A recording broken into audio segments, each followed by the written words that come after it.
Bien, buenas tardes a todos. Bueno, lo de buenas es regular porque está cayendo bien, pero buenas tardes de todas formas. Ya sabéis que llevamos todo el año hablando del tema de la carrera de Indias. La carrera de Indias es lo que la operación de navegación entre España, América y Asia, América y España, durante los siglos XVI, XVII y XVIII. Son 3 siglos de la actividad, creo yo, que ha sido la actividad más importante que ha realizado este país. Y este país, España, porque en él participan todos los que hoy en día se están diciendo reinos históricos, bien, pero todos ellos participaron en toda esta actividad. Principalmente hoy hablo de los protagonistas. Hemos hablado en los inicios de cómo comienza toda la carrera de Indias, porque la carrera de Indias está titulada así por todos los historiadores, tanto extranjeros como españoles, considerando toda esta operación que estaba diciendo. Y empezamos diciendo que la carrera de Indias no es una actividad en lo que sería el Estado o el reino de España, sino es una actividad totalmente civil, o sea, realizada por empresarios, por promotores, por productores, por marinos sobre todo, por pilotos, porque hay que distinguir entre el marino y el piloto por la gran importancia que tiene. Hablamos en una de las charlas, hablamos de cómo tuvieron que hacer todas estas operaciones desde España sin tener ningún plano y sin tener ninguna forma de medir la longitud. Ya dijimos la gran importancia que tenía aquello, entre otras cosas, que Colón pensaba que había llegado a Asia porque no sabía el diámetro exacto de la Tierra. Bueno, bien. Yo quería significar una cosa, destacar una cosa primero, que es una cuestión absolutamente trascendente para entender que hoy no sabemos a ciencia cierta todo lo que pasó. ¿Por qué? Pues primera cuestión, el archivo de Indias, el archivo de Simancas, que es donde están reflejados todos los escritos de Felipe II, sobre todo, y de todos los tiempos de esa época. El archivo de Simancas no se abre hasta 1840. ¿Qué quiere decir eso? Que los historiadores o pseudohistoriadores o pseudo no sé qué, todos lo que habían escrito antes de 1840 no podían escribir la realidad de lo que había ocurrido, salvo aquellos autores que habían vivido los hechos, como es, por ejemplo, Bernal Díaz de Castillo en la verdadera conquista de México, o como son las cartas de Hernán Cortés, o como son las cartas de Colón, o como son cartas de personajes que sí habían sido publicadas y no está toda la documentación en el archivo de Indias. Segunda parte, estaba hablando del archivo Simancas. Segunda parte, toda la política que se monopoliza desde el archivo desde la Casa de Contratación por parte de Fernando el Católico, monopoliza toda la actividad desde la Casa de Contratación. Pues bien, la Casa de Contratación deja de tener la importancia que había tenido a partir de Carlos V, porque se empieza a crear lo que se llaman los consorcios, vamos, esto no, ahora mismo no me acuerdo, bueno, ya lo diré. En Burgos, Sevilla, Cádiz, y entonces hay documentación que estaba archivada en Sevilla, en concreto, dentro de Sevilla, y en la casa de contratación, en un momento determinado, se establece la Cámara de Comercio, cámaras de comercio que se establecen en el siglo XIX también. Cámara de Comercio que, al establecerse allí, ocupa territorios y ocupa espacios entre salas que lo que hacen es cerrar, tabicar espacios entre salas, espacios, por ejemplo, como este espacio tan grande, solo que con las alturas de la casa de contratación, y lo tabican.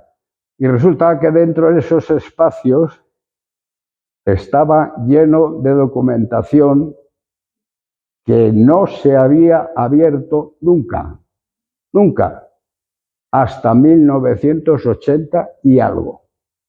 Que están todavía escribiéndolo, pasándolo a informática y tratando de documentarlo para que los historiadores puedan conocerlo. Los historiadores españoles que trabajan en Valladolid, en Salamanca, en las universidades me refiero, en Valladolid, Salamanca, Sevilla, fundamentalmente, y bueno, y aquí en Madrid, en la Complutense y en la Autónoma, pero fundamentalmente en Sevilla, están documentándose ahora. Con lo cual, vamos a seguir conociendo cosas nuevas que no se han conocido hasta ahora y que esa documentación está pasando a manos de historiadores a partir de ahora. Este es un dato importante a tener en cuenta en cuanto a saber la fidelidad de los hechos que se han contado. Hasta tal punto, bueno, yo lo he dicho ya varias veces, que yo fui discípulo de Gustavo Anes, que fue presidente de la Real Academia de la Historia, y él, en una obra sobre historia económica de España escrita en el siglo XIX, él la prologa. Y al prologarla dice, los datos de siglos anteriores, vale, los del siglo XVI, deficientes. Deficientes desde la Real Academia de la Historia. Esto es la premisa fundamental. Tenerlo en cuenta. Bien, yo aquí voy a hacer una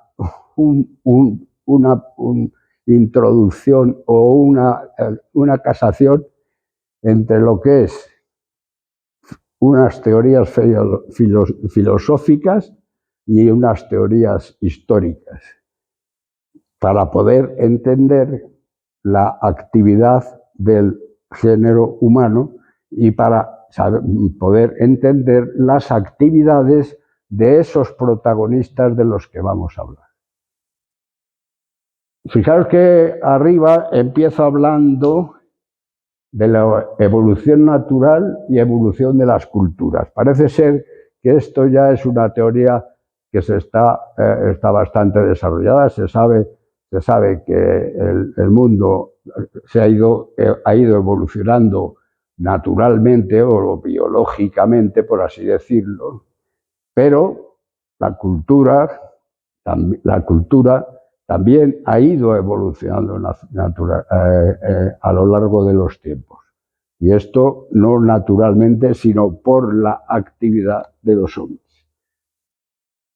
Cultura yo distingo. Todo el mundo parece que habla la Casa de Cultura, el Ministerio de Cultura, y parece que la cultura es la música, la literatura, la pintura, la escultura e incluso la arquitectura.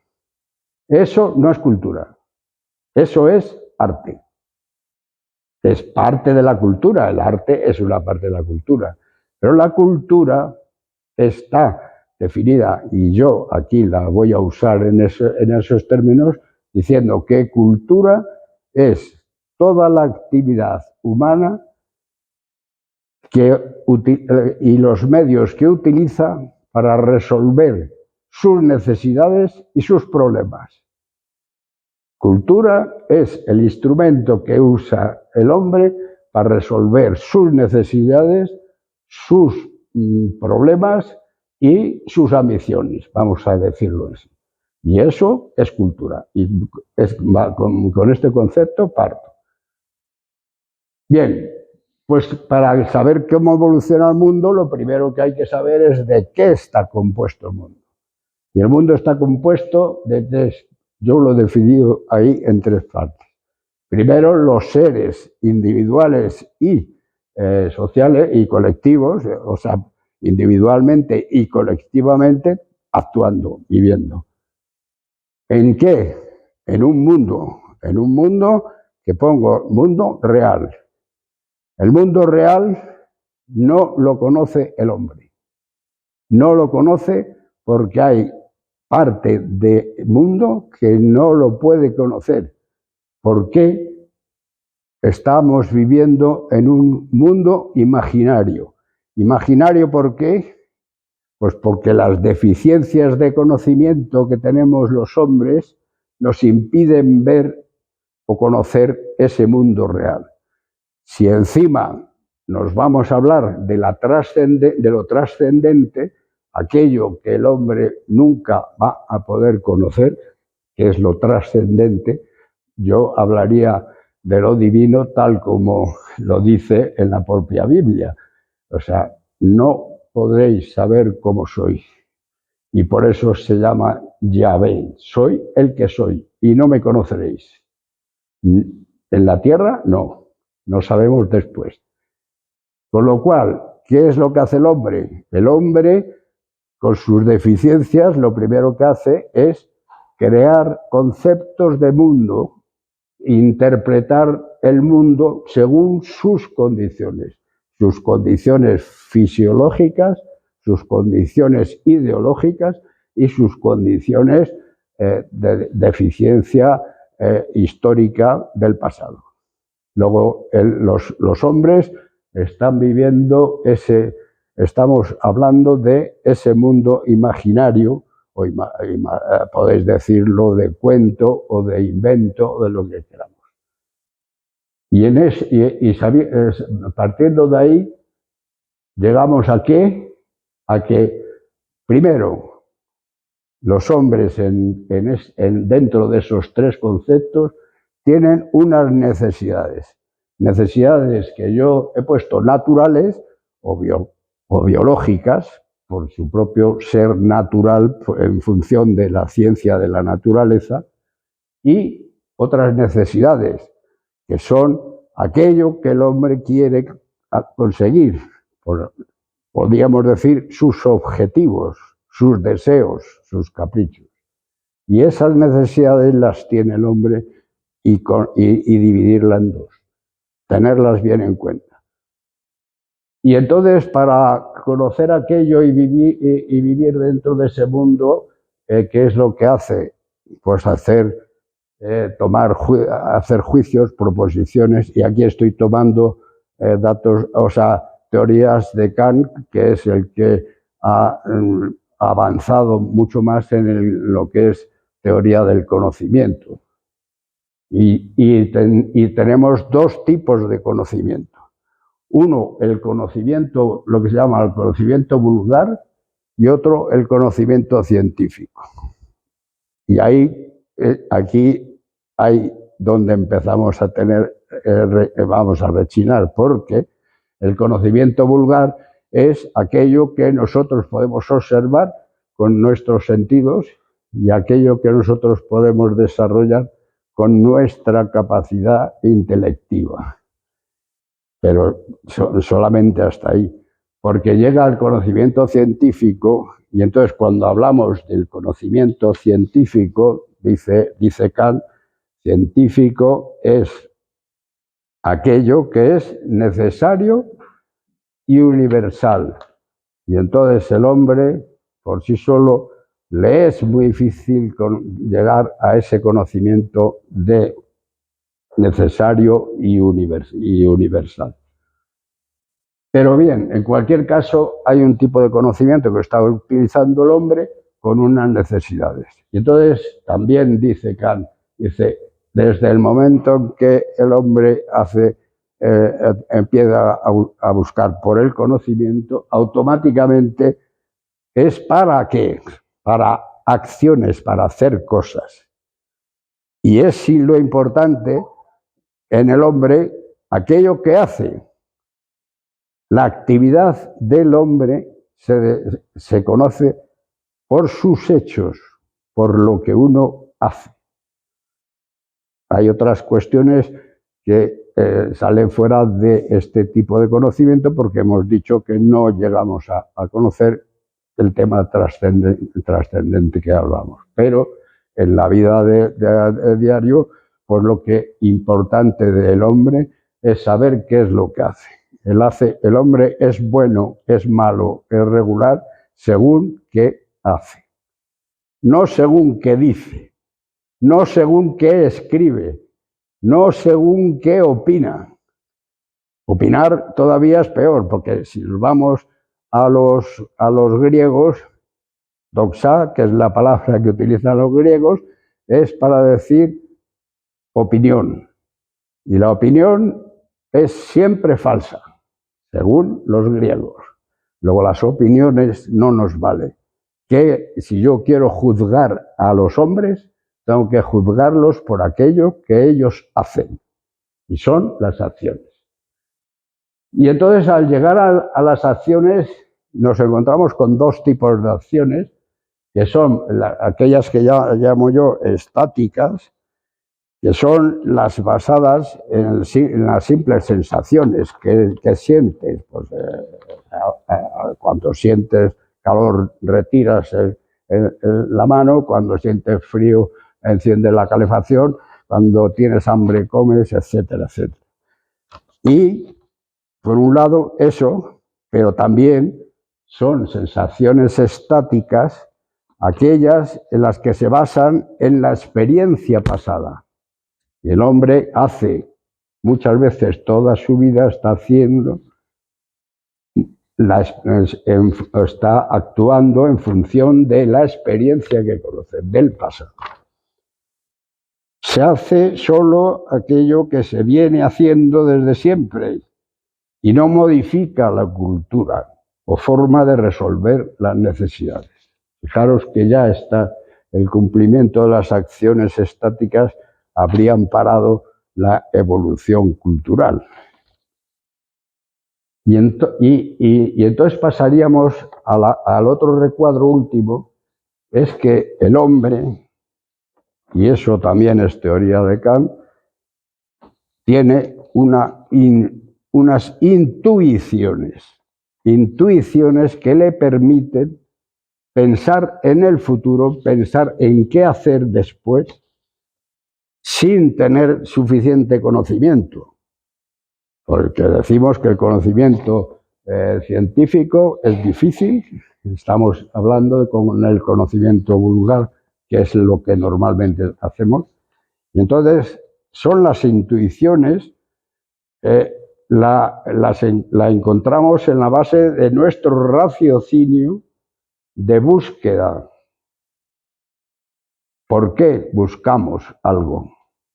Porque las necesidades no las tenemos satisfechas por la insatisfacción de nuestra propia existencia, porque nuestra existencia no nos permite cubrir las necesidades o los objetivos que queremos. Pues bien, llego al último cuadro y en esa intuición digo, procura superar lo conocido hasta entonces. De ahí surgen las inmigraciones. Decimos que el hombre originario científicamente hasta ahora dicen que estaba en África, pero ¿y por qué se marchan? Porque la intuición les hace buscar algo en otro sitio, porque donde está no se encuentra satisfecho. Las construcciones de herramientas. ¿Por qué? La intuición le permite hacer flechas de una piedra con un palo y con unos atajos. Le permite la intuición construir la rueda, el carro, etc. Construir las herramientas, esa intuición. Le permite también esa intuición crear las organizaciones sociales, la familia, la tribu, ¿cómo se llamaba el sacerdote de la tribu? Bueno, incluso podríamos hablar de religiones también. Inventar religiones, ¿no? Y le permite el seguimiento, es otra de las cosas que le permite la intuición, es el seguimiento de los mejores, del más fuerte, del más listo, del más ocurrente. La intuición le permite al hombre hacer eso. Y de aquí, con esa premisa, pasamos a la historia que vamos a tratar. Son gracias a estas labores de conocimiento, intuición y acción las que llevan a los hombres del siglo XVI a realizar la carrera de Indias.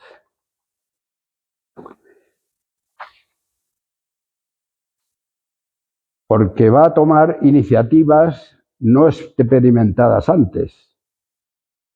Va a asumir riesgos, que él lo sabe, como decíamos cuando hablamos de Colón, dice, no tenía ningún mapa, no sabía hacia dónde. Sí, tenía una idea de en qué paralelo estaba, pero no sabía la distancia. Asume riesgos, plantea proyectos nuevos creando ciudades, rutas, barcos. Con esto está modificando la cultura pasada y está avanzando en otro tipo de cultura. Y avanzan en direcciones nuevas o distintas. Digo nuevas porque no tienen por qué ser buenas. Pueden ser buenas o malas, pero son distintas de las acciones que ha estado llevando hasta entonces. Bien, pues en los siglos que vamos a tratar, y de los sujetos de esa operación de la carrera de India, es el tema de hoy, hablar de esos sujetos. Entonces, vamos a ver qué es la intuición y el emprendedor, el emprendimiento, el emprender, y esto es para contradecir a aquellos que maldicen a los empresarios, porque sin empresarios y sin emprendedores no hay avance en la sociedad y en la cultura. Lo que lleva al gran proyecto de la carrera de Indias. Bien, esta era la introducción, digamos, filosófico-histórica que quería que tuviéramos presente a lo largo de toda la charla. El objetivo de esta charla de hoy es mostrar a los protagonistas que participaron en la carrera de Indias. Y pongo armadores, barcos, navegantes, mercaderes, aventureros, conquistadores, sacerdotes, podríamos, he puesto etcétera, pero podríamos poner funcionarios, altos funcionarios, la propia corona, cómo actúa también. Porque he dicho al principio que la carrera de Indias es una actividad civil, pero eso no quita para que la corona participe también en la carrera de Indias. Lo primero de todo es que todos los beneficios que vienen de América o de Asia a España en la quinta parte, es decir, el 20% de esos beneficios van a ser impuestos que va a cobrar la corona. Con la corona, con esos impuestos, va a poder realizar sus políticas imperiales, no imperiales, o de mantenimiento o de guerras y ingeniería y etcétera. Porque cuando hablamos del siglo XVI se nos olvida que la matemática se desarrolla por Felipe II. La ingeniería se desarrolla también en los siglos estos, la arquitectura, etcétera, etcétera. O sea, quiero decir que eso lo está pagando la corona con impuestos que vienen de América. Y esto es para ir en contra de aquellos que le echan en cara a la corona española de haber robado las riquezas de América.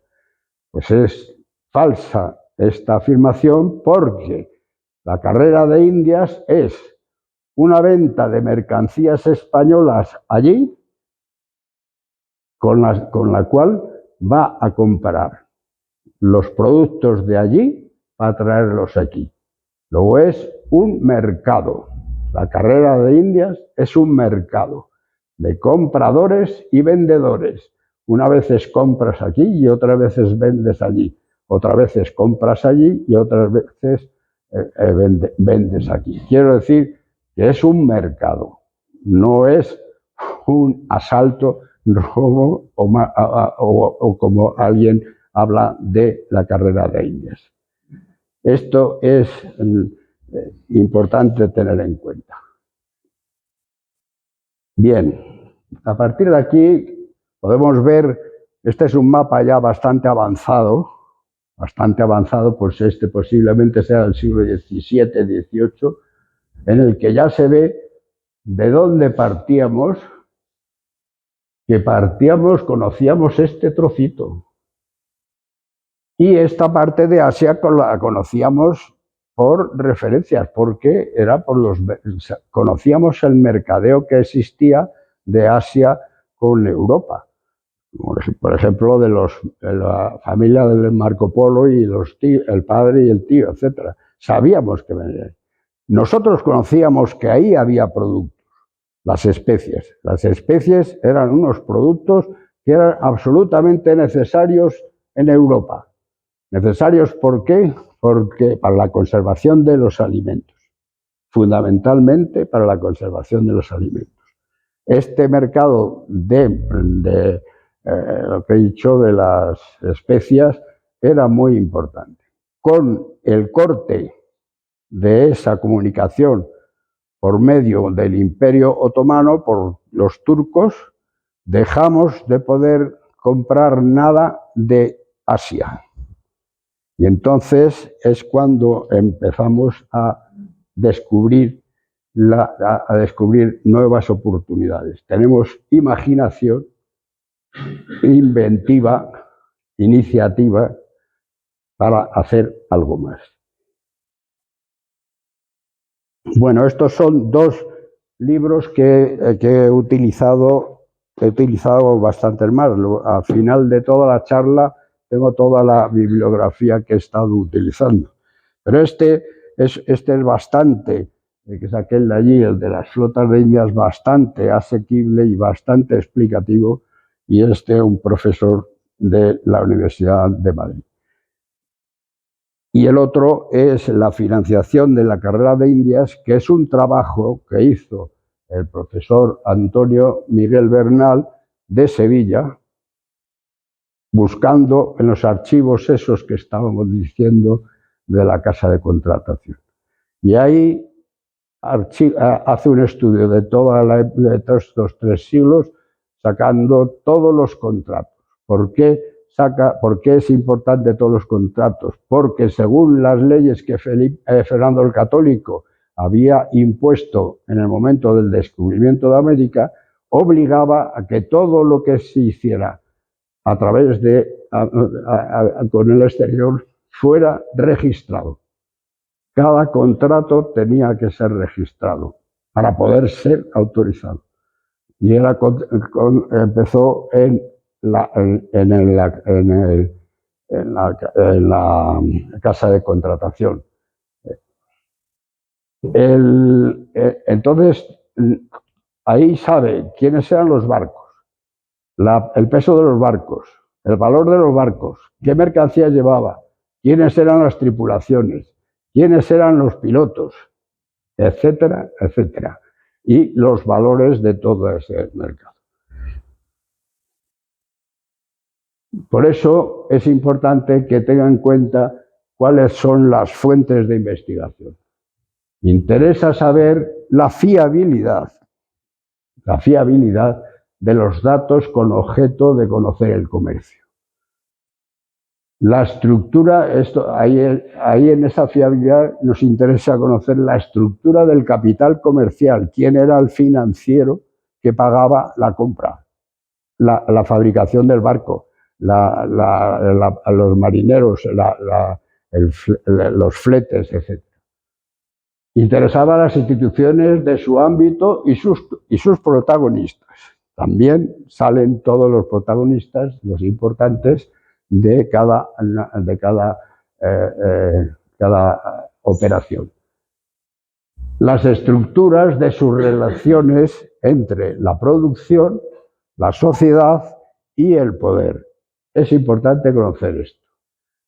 El primero que empieza a escribir sobre todos estos temas es un francés, que es Pierre Chonil. Se titula Seville, el Atlantique, 1504-1650. La obra es de 1900, bueno, está publicada, 1955-1960. No, es que no es 1555-1560. Bueno, está publicada en español también y se puede consultar. A partir de aquí, hay un historiador que empieza a analizar todos estos temas también con un poco más detalle, que es Antonio Domínguez Ortiz. Es profesor en un instituto de Sevilla de los años 1950-1970, por ahí. Y son los que empiezan a estudiar a eso. Ya hemos dicho que le faltaban muchos datos de contacto, de conocimiento, pero ellos están ya haciendo ese estudio. Entonces, las fuentes utilizadas para Antonio Miguel Bernal y Antonio García Vaquero, que son los autores del libro anterior que he puesto, de este libro de la financiación de la carrera de Indias, dice, recogen los registros de los navíos y de las flotas en la casa de contratación, los protocolos notariales y registrales, la composición del catastro de Ensenada. Esto va a ser muy posterior, pero va a ser importante para saber. El catastro de Ensenada está recogiendo quiénes eran los financieros, los empresarios y la lista de comerciantes y mercancías aparecidas en los consulados. Esta era la palabra que antes no me salía, consulados, eran los consulados, porque después de la casa de contratación se establecen consulados en aquellas ciudades que tienen unas operaciones más grandes con toda la relación. Fijaros, estaba hablando de Valencia es una, Sevilla, la más importante, Sevilla, el consulado de Sevilla, el de Cádiz, y he dicho el de Burgos, porque el de Burgos es todas las operaciones que salían hacia el norte estaban registradas en el consulado de Burgos. Este sería todo el proyecto de todo lo que este año he estado llevando, pero el proyecto en el que sigo trabajando y seguiré hablando en el futuro. Aquí no puedo decir todo, no se puede decir todo en una hora al día, pero vamos, empezaría con los mercados, saber las mercaderías. Segundo, los diferentes naves, flotas y navegantes. Luego, quiénes eran los créditos, de dónde venían, los seguros que había que hacer, dado el riesgo de la operación, y los contratos de cambio en el comercio con las Indias, contratos de cambio de moneda, porque la moneda que había en España era la misma que había en América, pero tenía distinto valor. Y entonces es importante saber a qué cambio de valor se hacía la operación de compra y venta o de compra de dinero allí y venta de producto aquí. Saber quiénes eran los deudores y acreedores. Deudores son aquellos que están promocionando, son los que están haciendo las operaciones, o sea, los navegantes y todo. ¿Y quiénes eran los acreedores? Pues aquellos que daban dinero a los promotores para poder realizar eso. Y a la inversa también ocurriría. Y con todo ello llegaríamos a los registros y controles de operaciones, autorizándolas. Todas las operaciones tenían que estar autorizadas. Pues bien, todo este sería un índice que no voy a desarrollar hoy. Llegaremos hasta donde podamos llegar, porque es imposible tratar todo esto. Bueno, aquí he puesto unos ejemplos de fotografías de la época. Los mercaderes financieros y productores de los productos que aquí fabricábamos, que hacíamos. Por eso había hablado de la Mesta, cuando hablé de la Mesta, como una de las operaciones de financiación con América, porque de la lana se sacaban los tejidos que luego después eran vendidos en América. También se vendía lana directamente. Los financieros, un señor que quiere un barco necesita construirlo y necesita que alguien le dé el dinero. O lo tiene él, que es su autofinanciación, o necesita que alguien se lo financie. Y hay financieros que son simplemente mercaderes que con otras operaciones de compra y venta de otros productos pues tienen dinero suficiente para invertir y financiar operaciones de navegación. Los productores, ya digo, muchos eran agricultores, textiles, artesanos, etcétera, etcétera. Esos eran los que estaban aquí en España. Pero es que allí también había. Y allí teníamos, no está puesto aquí, allí tendríamos, por ejemplo, los mineros.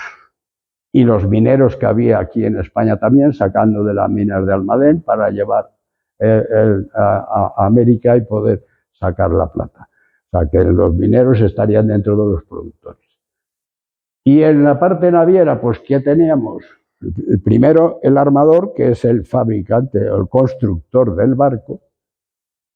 Estaría el naviero, que era el propietario del barco, que podía ser él el que emprendiese el negocio, pero normalmente era el que alquilaba el barco a el promotor de la operación o al mercader que iba a hacer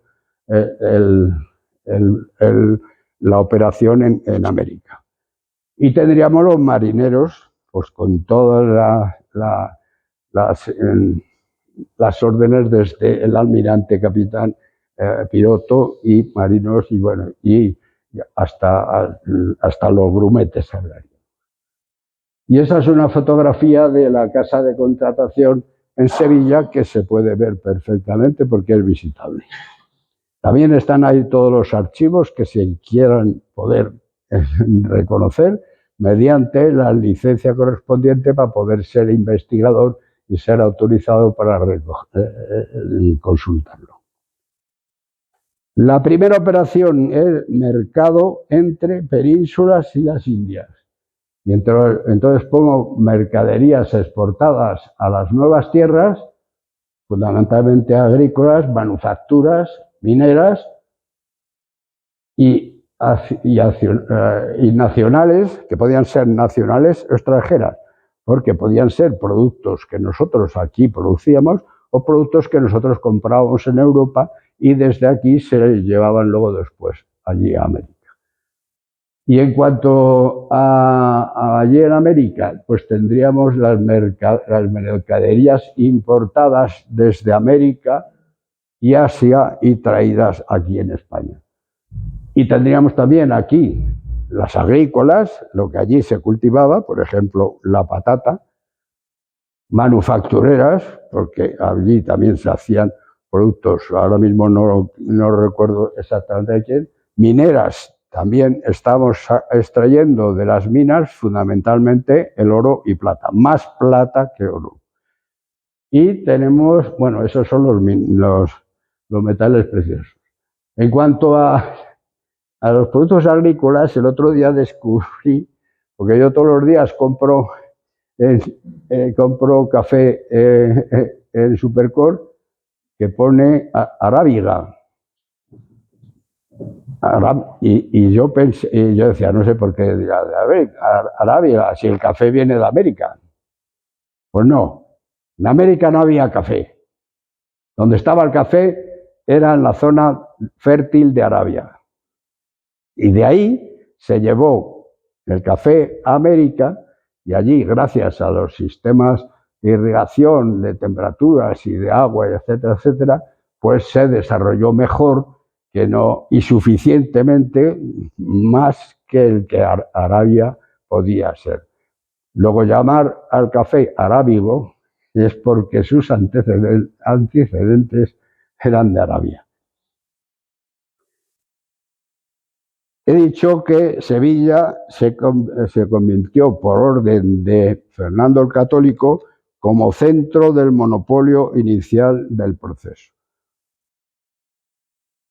Digo Fernando el Católico porque para esas fechas ya Isabel la Católica, aunque se había descubierto América en tiempos de Isabel la Católica también, pero en esas fechas Isabel la Católica ya había muerto, cuando empieza todo el desarrollo de la carrera de Indias. Tiene mucha importancia, además de Fernando el Católico, el cardenal Cisneros, en las primeras elaboraciones de leyes de todos estos tipos de contratos y de operaciones. Son los originarios. Y entonces digo, en Sevilla, como centro del monopolio inicial, bueno, esto es una pintura de la época en la que se ve el río Guadalquivir con la construcción de las naves, porque ahí estaban los armadores, los astilleros, y desde ahí se pasaba por todo el Guadalquivir hasta el río.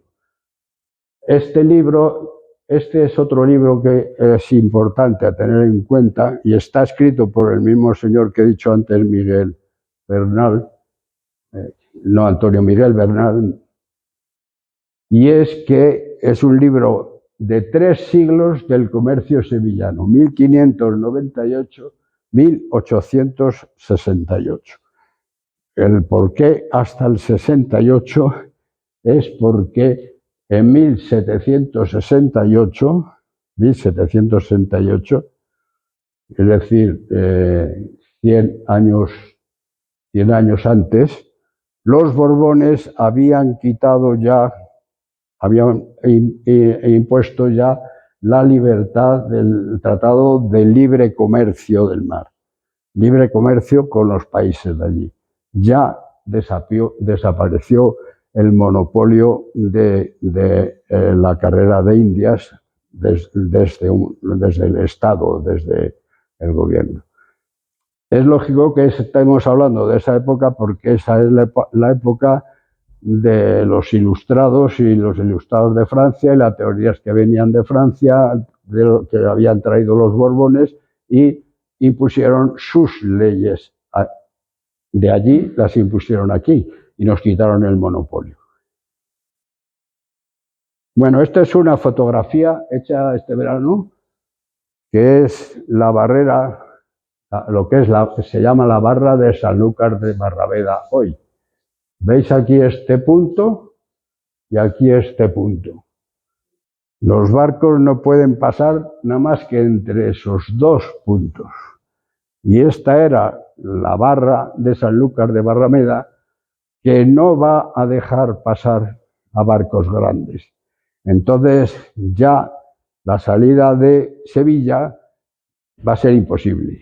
Entonces es cuando se va a trasladar a Cádiz, y en Cádiz se va a trasladar tanto los astilleros como todas las salidas de flotas hacia el exterior.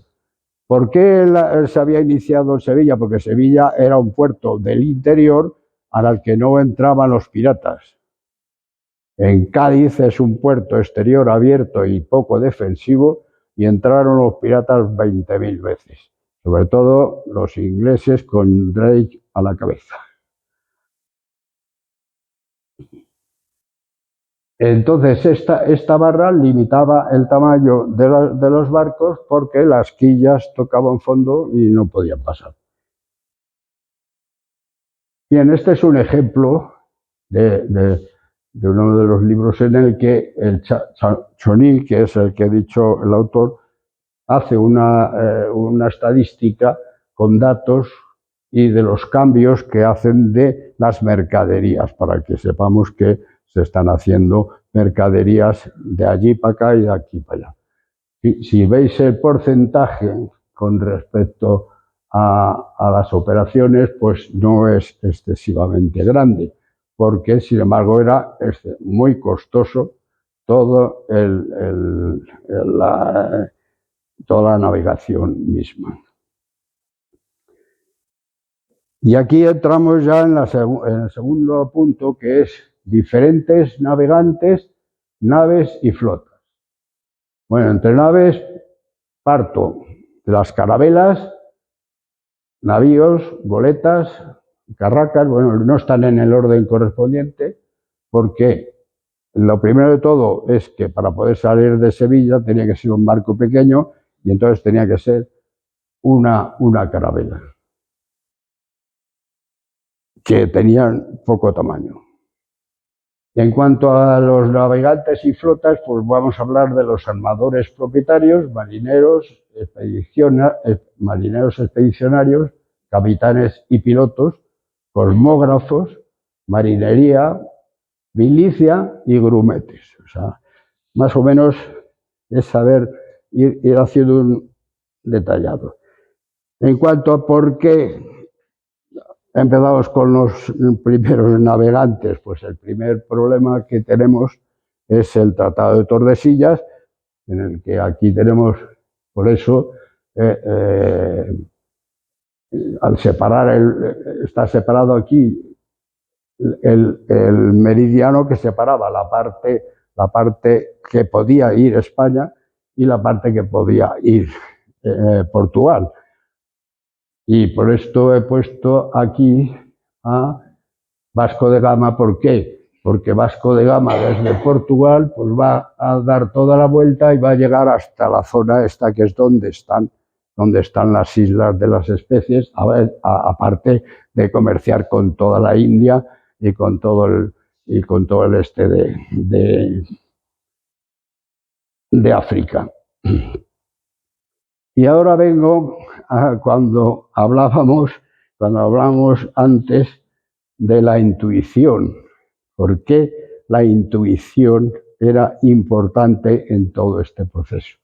Y pongo a dos personajes, están en distinto orden, pero Cristóbal Colón descubrió América antes que Copérnico estableciese las leyes de cómo estaba el heliocentrismo, ¿no? O sea, Cristóbal Colón ya tenían, desde el tiempo de los griegos, ya se sabía que la Tierra era redonda. Incluso Eratóstenes había medido exactamente el diámetro de la Tierra, de los 40.000 kilómetros. Cristóbal Colón se creía que tenía 30 y tantos mil, porque se basaba en, no me acuerdo el nombre del marino, pero él disponía de del geógrafo, pero él disponía de esos planos y disponía de esos conocimientos. También disponía de los conocimientos de las longitudes, sí sabía, y había descubierto una cuestión por medio de los estudios de que, eso ya lo dije el otro día, que la longitud de Zipango, que es hoy Japón, era la misma que las Islas Canarias. Luego, como no podía saber, porque no tenía la fórmula para medir la longitud, es decir, a qué distancia, una vez que salía de las Islas Canarias, solo tenía mar abierto, y entonces no le quedaba más remedio que fijar un rumbo único para no salirse y poder llegar a tierra al otro lado. El rumbo lo saca, vamos, basado en que la longitud de Zipango era la misma que la de las Canarias. A todo esto esto lo conté ya en la otra anterior, pues todos los problemas que se le ocurren con las tormentas, etcétera, se pierde y las diferencias entre el polo norte terrestre y el polo norte magnético le confunden. Y en cualquier caso, Colón, con esa intuición que él estaba poniendo en práctica, con ese riesgo que él estaba asumiendo y con ese carácter de emprendedor, porque siendo genovés, los genoveses habían emprendido cantidad de operaciones marítimas, tanto en el Mediterráneo como en el perímetro de Europa, pues tenía esas tres características que estamos diciendo para poder hacer ese viaje. En cuanto a Copérnico, este ya es más científico. Es más científico porque ya se basa en estudios de Ptolomeo y en los registros de los movimientos de los planetas en unas circunvalaciones que no entendía para nada porque no correspondían para nada en las teorías que él estudiaba. Y entonces, cuando estudia y estudia con las observaciones y demás, es cuando desarrolla su teoría de que era la Tierra la que daba vueltas alrededor del Sol y no el Sol el que daba vueltas alrededor de la Tierra. Esto le puede causar problemas con la Biblia. Él tarda en publicar esta operación. Sin embargo, es contratado por el Papa en el año 1513 para arreglar un problema de cálculo de tiempos, y es del calendario juliano al calendario gregoriano. Ya sabéis que hay 10 días de diferencia entre uno y otro. 10 días más un pelín que está sin resolver todavía. Posiblemente dentro de X años tendrán que volver a hacer otro calendario que no será el gregoriano, para poder ajustar esa cantidad de horas o minutos o segundos que corresponde, que la Tierra no tarda 24 horas en dar la vuelta, en girar sobre su eje al día. Y luego después es llamado también por el otro papa, que es Clemente VII, para estudiar, para estudiar las enseñanzas que él había deducido de las observaciones y los cálculos, y le explica la teoría del movimiento de los astros alrededor del Sol. Toda esta teoría, fijaros que la explica al Papa en 1533. El calendario juliano no se aprueba en 1513, ahí empieza a estudiarse. El cambio de calendario juliano a gregoriano empieza a estudiarse. Si sabemos cuándo se empieza a construir el monasterio del Escorial, 1564, me parece, o 68, no, 64, sí. 64, 1564, quiere decir que estábamos en calendario juliano y no sabíamos que el Sol, no, que la Tierra daba las vueltas alrededor del Sol. No lo sabíamos cuando se proyecta el monasterio del Escorial. Esto viene a contradecir libros que están escritos por pseudocientíficos, pseudo-interpretativos, no sé cómo llamarlo, porque es brujería, y que hablan de las constelaciones y la conjunción de las constelaciones para colocarlo a las esquinas del monasterio, etcétera, etcétera. Lo que sí sabemos, y eso sí sabemos, es que todas las iglesias cristianas se colocaban del este al oeste. Se entraba a la iglesia por el este y se salía, y no se salía, estaba el altar en el oeste, en la dirección del sol naciente al sol poniente. Cuando el día del santo al que estaba consagrado esa iglesia. Y la iglesia de El Escorial está consagrado a San Lorenzo, 10 de julio. Entonces, esto de agosto, perdón, 10 de agosto. El 10 de agosto. Entonces, ¿qué hace Herrera? Herrera crea un orificio en el este que entra el sol a las 12 del mediodía e ilumina el altar donde está la Sagrada Forma del monasterio. Pero era el 10 de julio con calendario juliano.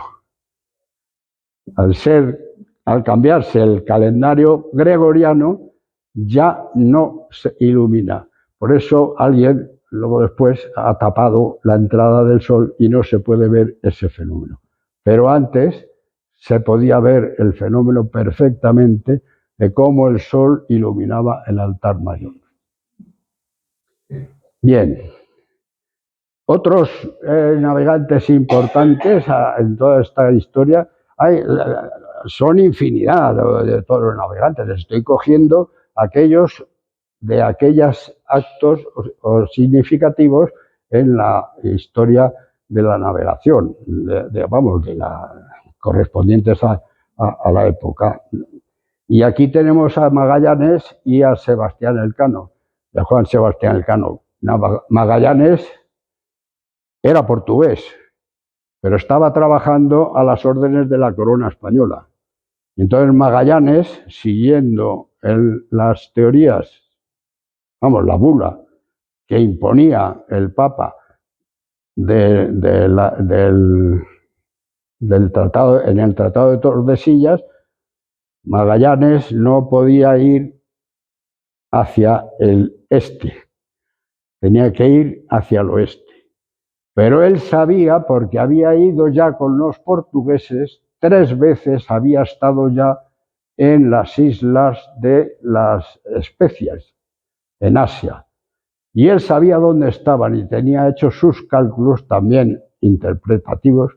No podía medirlo exactamente porque no había aparatos suficientes, pero él pensaba que las islas de las Especies estaban en el antimeridiano del Tratado de Tordesillas. Es decir, si la esfera, el Tratado de Tordesillas era este, el antimeridiano estaba allí.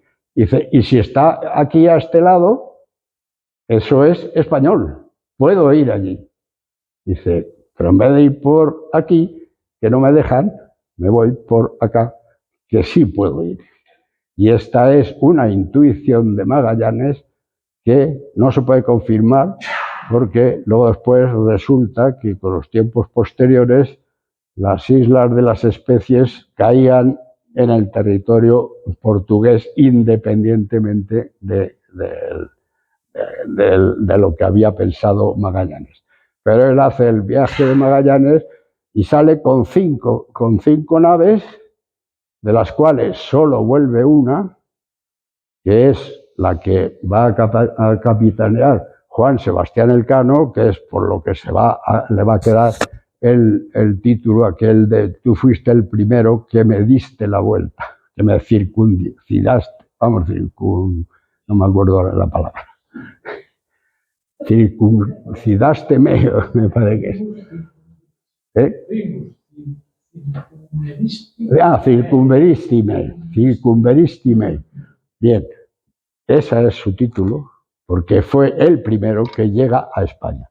Bien, con una sola nave, con 18 solo navegantes, habían salido 500, con 18 navegantes, con una sola nave de vuelta, llena de especies, ganó dinero suficiente para pagar toda la operación de la vuelta al mundo.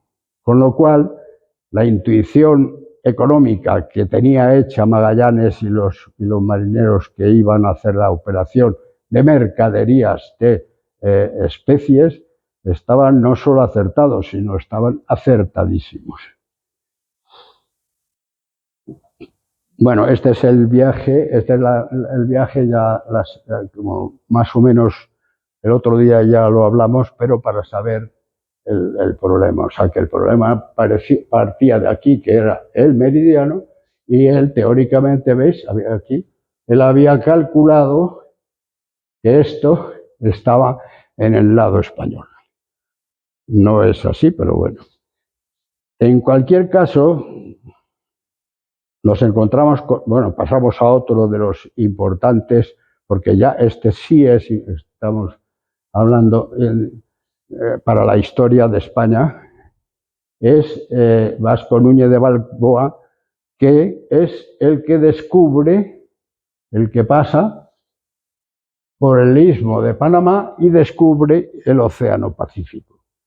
Con lo cual dice, desde este mar Atlántico podemos pasar a este otro Pacífico. Si hacemos un canal, podríamos hacerlo. Lo que pasa es que en aquellos tiempos no había excavadoras, ni había herramientas y todo eso. Sin embargo, se hicieron viajes desde Veracruz hasta Acapulco, Veracruz en el Atlántico y Acapulco en el Pacífico. Y es importante porque Vasco Núñez de Balboa va a descubrir lo que es todo el Océano Pacífico y lo que se llegó a llamar el lago español. Y dentro de ese lago español nos encontramos a otros dos personajes navegantes y importantísimos, que son Andrés de Urdaneta.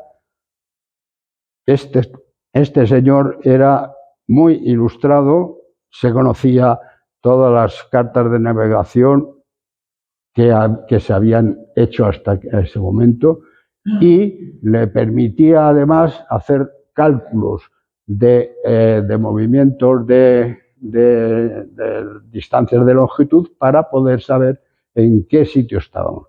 Entonces él podía salir desde Acapulco, que estaba en el oeste de América, para llegar hasta las Islas Filipinas. Y ese recorrido lo sabe hacer. Y es quien lo descubre. Este era navegante desde el tiempo de Colón y desde Magallanes, etcétera, etcétera. Pero ¿quién es el que conquista las Islas Filipinas? Pues un señor que tiene nombre de plaza. Es Miguel López de Legazpi. ¿Sabíais que Legazpi estaba hablando de un señor que había conquistado las Islas Filipinas? Bueno, pues ya lo sabemos. Él hace todo el itinerario y es el primer capitán general de las Islas Filipinas nombrado ya por Felipe II. Esta era la distancia. Aquí tenemos el perfil. Este es un mapa de la época, de aquella época, ¿eh? O sea, fijaros qué es lo que hacían ya lo que hacían ya los cartógrafos y los pilotos que iban en los barcos. Por aquí es por donde está tu hija, más o menos. Un poco más arriba. Pero bueno, esto es toda la costa de Chile. Y aquí tenemos las islas Filipinas, que están en este lado. Dice, y desde Acapulco, que está aquí, desde Acapulco, que está en México, en lo que entonces era Nueva España, salían en navegación hacia allí. Pero tenían un problema. Y era un problema de corrientes, de vientos, de alisios, contralisios y todos los otros tipos de problemas geográficos que no podían ir de aquí a allí, pero no podían volver, porque no sabían por dónde. Y es Urdaneta, me paso. Y es este señor Andrés de Urdaneta, estudiando los movimientos de los vientos, los movimientos de las islas y todo eso, consigue descubrir el retorno, el viaje de retorno. Ya sabían ir de América a Filipinas y de Filipinas a América. Con eso, pues, ¿qué es lo que se va a producir? Pues,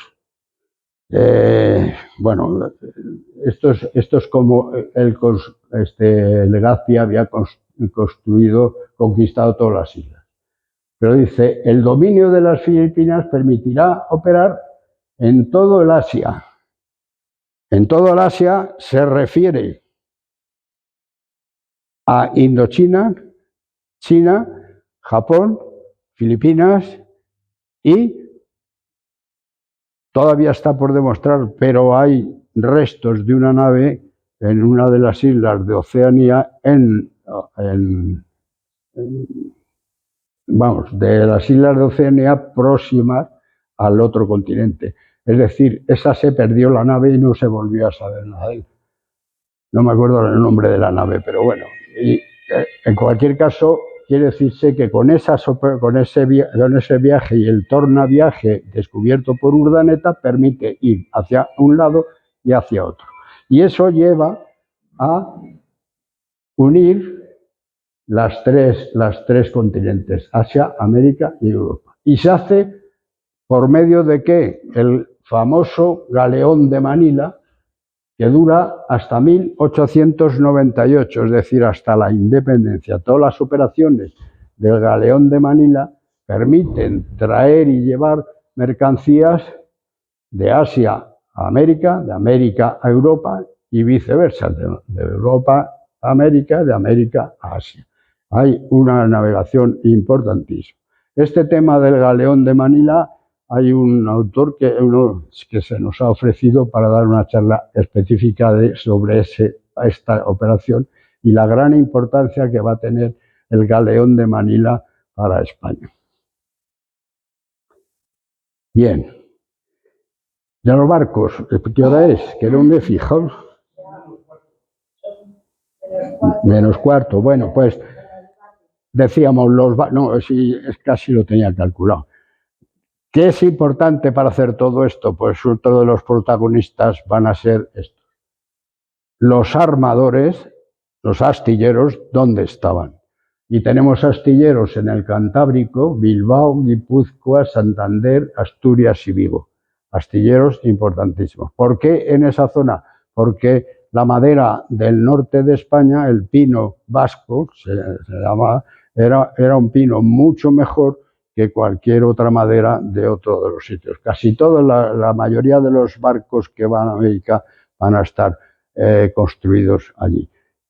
Es verdad que luego en el Mediterráneo teníamos Barcelona, Valencia y Cartagena, pero ahí ya no teníamos madera allí mismo. Había que traer la madera y era más costoso la construcción del barco en esa zona. Pasaría lo mismo en Andalucía, en Sevilla y Cádiz, no, ahí sí que no había madera. Había que traerla de las Islas Canarias o de algún otro lugar. Y en América hay astilleros también. En Veracruz y Acapulco los más importantes. ¿Por qué Veracruz y Acapulco? Porque hemos dicho que era donde se cruzaba, por encima de las montañas, se cruzaban las mercaderías de un lado a otro. Luego teníamos que llegar con unos barcos hasta Veracruz y con otros barcos salir de Acapulco hacia allá. Bien, este es el barco, o sea, ¿qué tipos de barcos son los que se van a usar en todo este proceso? Pues este es el tipo de barco que se usaba en el Mediterráneo desde el tiempo de los griegos, y es la galera. La galera que tiene, como se ve aquí, bueno, tiene una vela triangular y todos los remos. ¿Por qué la vela, con esa vela sí se puede navegar? Pero no siempre, porque sobre todo en el Mediterráneo. Y entonces para eso tenía las galeras, que eran los que remaban, los galeotes, los que remaban. Bien, este barco no sirve para ir a América y no sirve para atravesar el océano, porque ni habría alimentos suficientes para alimentar a todos los galeotes que moviesen eso. Y entonces, bueno, este es otro ejemplo de otra galera, y entonces, por eso es por lo que se recurre a los barcos más pequeños, que son las de Colón, las carabelas. La carabela se mueve solo a vela, no hay ningún remo y tiene más maniobrabilidad dentro del océano. Entre las carabelas habrá distintos tamaños y distintos tipos de buques, porque habrá este otro que también es la carraca, que es un barco, pues como la carabela, pero más grande. ¿Más grande por qué? Pues para poder transportar mayor cantidad de producto. Ya veis que tiene los castillos de proa y popa, y esto permite, con el velamen, pues navegar por todo el océano perfectamente. Pero llega un momento en que los barcos individuales no pueden defenderse, porque tienen que tener carga suficiente para poder llevar los productos, y no pueden llevar armamentos de cañones, ni de fusilería, ni de soldados para poderse defender. Entonces, al ser atacados, necesitas un barco que permita tener esa carga. Y entonces es cuando se construyen los galeones. Los galeones es el barco fundamental que va a estar funcionando durante el siglos XVI y XVII. Ahora veremos por qué. Bueno, por eso pongo que hay galeones que son mercantes y hay otros galeones que van armados y con militares. Bien, aquí este sería otro galeón. Aquí ya se ve cómo todos los cañones están puestos aquí, pues es un galeón que está lleno de armamento para defenderse. Pero si lleva el armamento, no puede llevar productos, con lo cual tendremos que pasar luego, y lo vamos a ver luego, es a formar flotas. Entonces ya, como nos están atacando los filibusteros, los corsarios, o los señores de los reyes de Inglaterra, de Flandes y de Francia, que son los tres enemigos de España en todo este proceso, pues se necesita crear una flota. Bueno, veis aquí ya aparece una flota completa.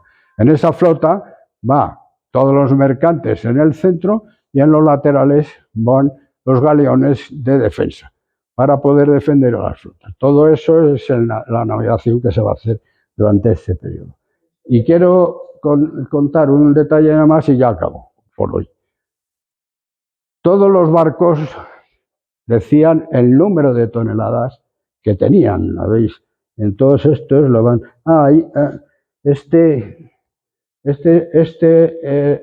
la corbeta es un barco muy moderno y el otro barco moderno que va a salir después es el de los navíos, que por ejemplo, es el que se empleó en la batalla de Trafalgar, el de la Santísima Trinidad.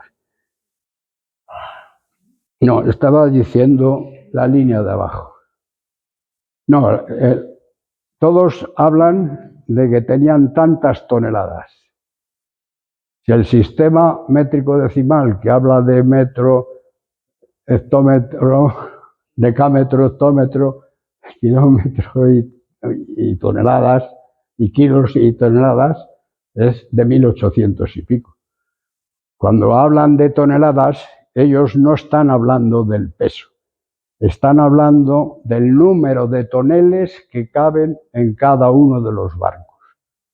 Y ese es el tonelaje.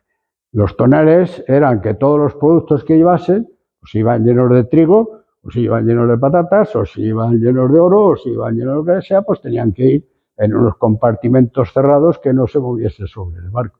Entonces, según el número de toneles que cupieran en el barco, se decía que tenía tantas toneladas.